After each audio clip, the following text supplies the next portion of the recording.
जैन साथियों इस वीडियो में आज हम आपको बताएंगे कि आप अपने खेती की ज़मीन का बंटवारा जो है वो कानूनी तरीके से कैसे कर सकते हैं और कैसे आप उसमें अलग कुरा यानी कि तरमीम जो है अलग डलवा सकते हैं। आप बिल्कुल अलग हो सकते हैं और आपका विवाद भी जो है बच जाएगा। खेत का बंटवारा जिसमें धारा 116 117 के बारे में भी आपको हम समझाएंगे इस वीडियो में साथियों।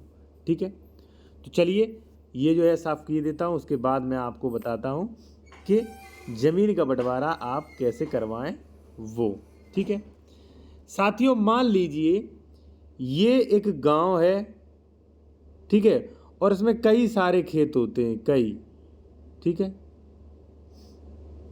कई सारे खेत हैं। ठीक है, यहाँ पे बात किसकी हो रही है?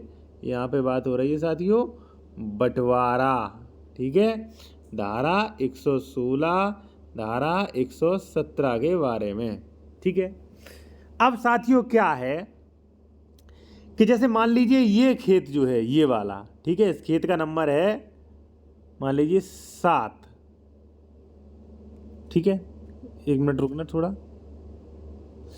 ये जो साथियों है ये है खेत नंबर 7। ठीक है, और आप हो 2 भाई।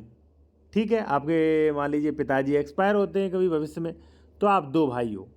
तो अब ये पूरा 7 नंबर जो आप देख रहे हैं साथियों ये पूरा आपका है, आप दोनों भाइयों का है। ठीक है, अब साथियों बात आती है बंटवारे की कि बंटवारा कैसा किया जाए। देखिए साथियों, यदि आप बंटवारा घर पे कर लेंगे तो वो कोर्ट में मान्य नहीं होता है। घर वाला बंटवारा कोर्ट में मान्य नहीं होता। आपने आपसी सहमति से बंटवारा कर लिया, स्टाम्प पे रखवा लिया, ठीक है, या मान लीजिए फैमिली मेमोरेंडम सेटलमेंट और एक होता है वो आपने करवा लिया, ये मान्य नहीं होता है साथियों। ठीक है, फिर यदि आप बंटवारा चाहते हैं यानी कि आप अपना हिस्सा आधा चाहते हैं, देखिए कई बार क्या होता है आपके भाई मान लीजिए कब्जा नहीं देते या कब्जा कर लेते हैं, तो ऐसी स्थिति में बंटवारा कराना पड़ता है। ठीक है, और कई बार क्या होता है जैसे मान लीजिए ये जो है ये रोड है, ठीक है, ये रोड गई है। ठीक है, तो कई बार जो है भाई इतने बेकार होते हैं साथियों कि वो जो है रोड साइड लेना चाहते हैं पूरा। ठीक है, तब बंटवारा की आवश्यकता पड़ती है। यानी कि देखिए बंटवारा की आवश्यकता तो साथियों पड़ती ही है। ठीक है साथियों, मैं एक चीज़ आपको और बता दूं कि यदि आप कोई सलाह लेना चाहते हैं, ठीक है, कोई ज़मीन खरीद रहे हैं, डॉक्यूमेंट्स वेरिफिकेशन है या कोई ज़मीन संबंधी सलाह है, क्रिमिनल संबंधी सलाह है, तो साथियों ले सकते हैं, डॉक्यूमेंट्स भी चेक करवा सकते हैं। कॉन्टैक्ट नंबर हमारा वीडियो के डिस्क्रिप्शन में दिया गया है, फीस जमा करके सलाह ले सकते हैं। आ जाते हैं अपने टॉपिक पर। जैसे मान लीजिए साथियों कि 7 नंबर जो है ज़मीन आपकी थी, ठीक है, ये पूरा 7 नंबर। अब आपके पिताजी एक्सपायर हो गए, आप 2 भाई हैं, अब इसमें होगा बंटवारा भाई। ठीक है, बंटवारा कराना जरूरी है जिससे आपके आने वाले भविष्य में आपके और आपके भाई के लड़के जो है वो आपस में लड़े ना।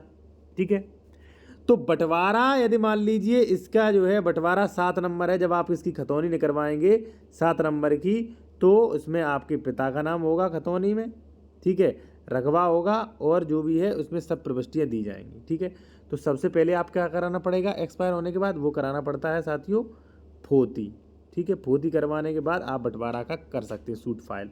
तो बंटवारा का केस कैसे करें, क्या वो है देख लीजिए। ठीक है, जैसे मान लीजिए 7 नंबर है, अब 7 नंबर का सबसे पहले आप करेंगे साथियों एसडीएम कोर्ट में दावा। ठीक है, और दावा किस में होगा? दावा होगा साथियों 116 में। ठीक है, 116 जो है वो होता है अंश निर्धारित, पहले अंश निर्धारित होगा साथियों। ठीक है, अंश डिक्लेरेशन होगा कि जैसे मान लीजिए 7 जो है वो 5 बीघा का है साथियों, 5 बीघा का 7 नंबर है, तो पहले अंश निर्धारित होगा 116 में। अंश निर्धारित के लिए आपको कहना पड़ेगा कि श्रीमान जी हम दोनों लोगों का विवाद होता है, इसलिए जो है अंश निर्धारित कर दें। तो एसडीएम जो है अंश निर्धारित करेंगे और वो आदेश करेंगे कि 2.5 बीघा जो है वो एक ए भाई का है और 2.5 बीघा जो है वो बी भाई को अंश घोषित किया जाता है। ठीक है साथियों, अब देखिए साथियों क्या है कि अभी अंश निर्धारित हुआ है। ठीक है, अभी जो है बंटवारा नहीं हुआ है, अंश निर्धारित हो गया। अब समस्या क्या आती है कि अंश तो निर्धारित हो गया, लेकिन अब भाई लड़ेंगे कि भाई हमें इधर साइड चाहिए। ठीक है, कोई कहेगा हमें रोड साइड चाहिए, कोई कहेगा हमें कहीं चाहिए, तो वही मामला फिर वहीं आ गया, फिर वहीं झगड़ा होगा। फिर साथियों क्या होगा, फिर होगा 117 में दावा, धारा 117 अलग कुरा, अलग कुरा बनाया जाएगा। ठीक है, अब क्या होगा जैसे मान लीजिए ये रोड साइड ज़मीन है, ठीक है, तो आप कुरा के लिए आवेदन दे देंगे, महोदय हमारा अंश डिक्लेरेशन हो गया है 2.5 बीघे का, हम अलग कुरा चाहते हैं क्योंकि हमारे उसमें नहीं हो पा रहा है, रोज़ जो है उसमें विवाद होते हैं, हमारा अलग कुरा बना दीजिए। फिर एसडीएम क्या करेंगे, नियमावली 106 के अनुसार यहाँ पे इसके 2 कुरे बनाएंगे, ठीक है, एक जो है नीले रंग से या मान लीजिए एक जो है लाल रंग से, ठीक है, और बाकायदा डिक्री जारी होगी कि नीला वाला कुरा जो है वो ए भाई का दिया जाता है और लाल वाला कुरा बी भाई को दिया जाता है, ठीक है। अब आपका कुरा भी बन गया। फिर जो अभिलेख होते हैं राजस्व रिकॉर्ड के साथियों, जैसे मान लीजिए उसमें जो है कई अभिलेख होते हैं, जैसे मैं आपको बता दूं कि ये जो परवाना जो होता है वो जारी होता है, ठीक है, ये आदेश जो जारी होता है, ठीक है, ये जाता है जो भी है, जैसे मान लीजिए 7 नंबर है, इसका बंटवारा हो चुका है, ठीक है, ये दे दिया गया ए को, ये दे दिया बी को, ठीक है। तो जो है ये जो नक्शा जो होता है आपका, ठीक है, सरकार के पास नक्शा, इसमें ये आदेश दर्ज होगा, ठीक है, और खतौनी में भी आदेश दर्ज होगा कि लाल रंग से जो कुरा है वो बी को दिया गया और नीले वाला जो है वो सी को दिया गया, ठीक है साथियों।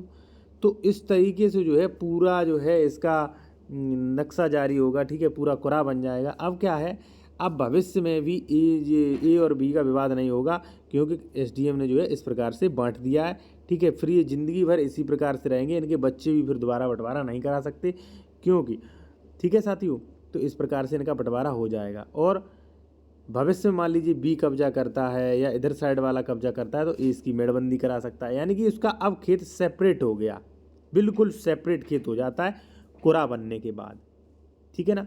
और कुरा जो है साथियों, वो कुरा बहुत ज़रूरी होता है। यदि आप बिल्कुल भी सेपरेट चाहते हैं अपनी खेती, कोई लड़ाई झंझट नहीं, मैं बिल्कुल सेपरेट रहूँ, हमारी पीढ़ी दर पीढ़ी जो है लड़े भिड़े ना, तो इसके लिए आप यही कर सकते हैं।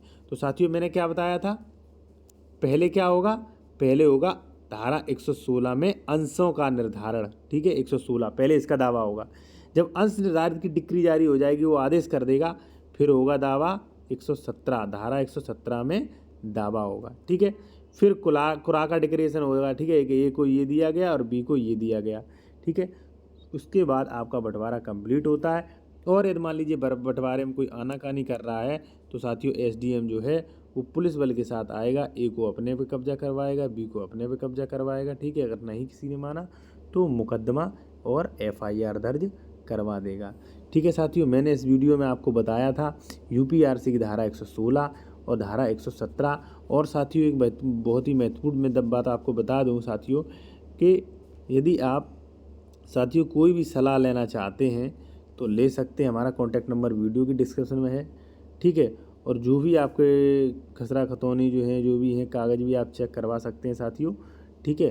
तो ये सभी सुविधाएं हमारे यहाँ दी जाती हैं। कॉन्टैक्ट नंबर हमारा वीडियो की डिस्क्रिप्शन में आपको मिल जाएगा साथियों, और वहाँ पे फ़ीस पे करके आप सलाह ले सकते हैं, पूरा इसमें प्रोसेस